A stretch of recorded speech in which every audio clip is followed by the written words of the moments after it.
Hello and welcome to this Manor Lords Guide to Farming.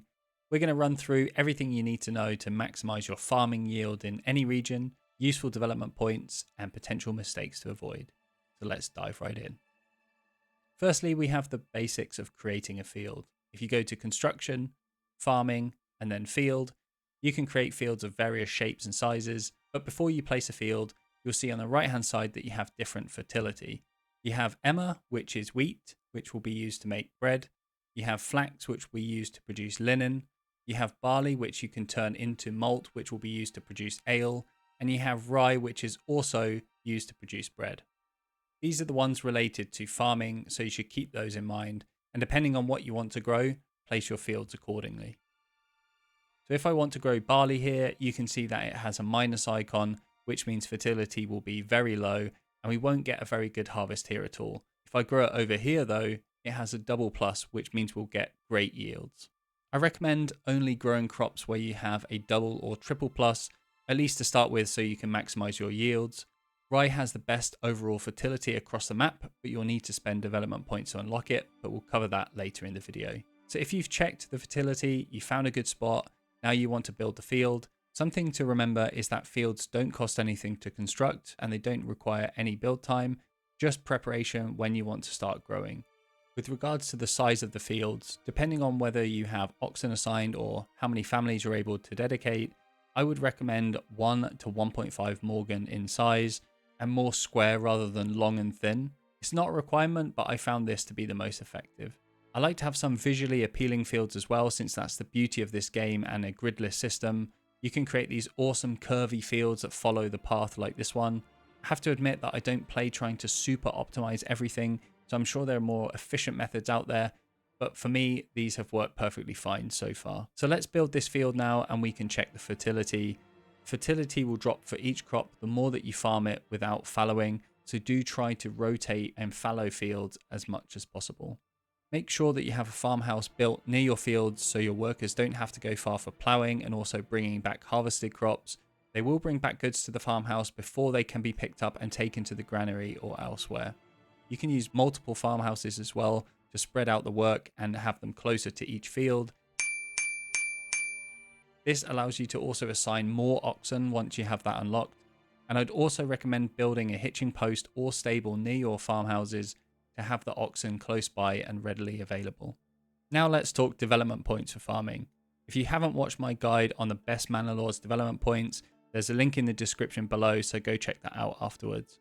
If you're enjoying this guide so far as well and would love to watch more Manor Lords content, please do subscribe. As a small channel, it does help immensely. But going back to the development points, I won't go into too much detail with these, but the most important ones here are heavy plough and rye cultivation. In my opinion, heavy plough is an absolute must for any farming region. You're able to assign 2 oxen per farmhouse, which will help with ploughing fields and more efficiently bringing back harvested crops to the farmhouse as well when they're ready. Without this, you'll need to assign a lot more families to help with farming, which takes them away from production of other resources. Rye cultivation, surprisingly enough, allows you to grow rye in your fields.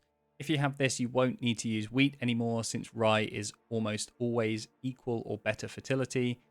It's used the same way and processed into flour, which will then be made into bread. You will need to already have development points in orchardry in order to access rye cultivation, so do plan ahead when you're thinking about your development points. And seriously, go watch that development points guide. I promise you it's really useful.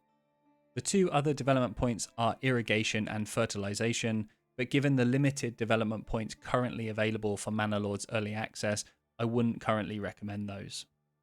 Once you're all set and ready to farm, farming season begins in October, and if you're using crop rotation, that's when it will tick over. However, my tip for using crop rotation is don't use it. It really isn't that useful and has actually messed up some of my organization a few times, so I'd recommend simply waiting until October each year, pause the game, reassign which crops you want to grow or fallow in each field, assign the relevant priorities, just in case your workers don't have enough time, and then let them do the work.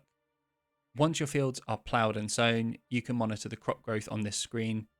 If you don't want to wait until 100%, you can hit force harvest and they will begin harvesting immediately. This is really useful if you have a lot of fields and you want to prepare for the following season. Do be careful though, this has caught me off guard a few times. If you leave this ticked, the workers will then force harvest at just 15% growth and you lose a lot of potential yield. So if you do tick it, make sure to untick it straight away so it doesn't affect you in the following season. In the future, I'd love to see an option here where you can set forced harvest percentage.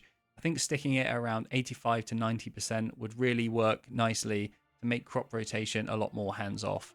And one last thing to keep in mind for your fields is the placement of a windmill. A windmill is used to take grain and process that into flour.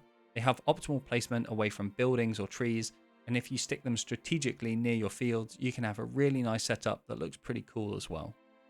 And the final tip in this guide, and the other farming related development point that I haven't mentioned yet, is bakeries.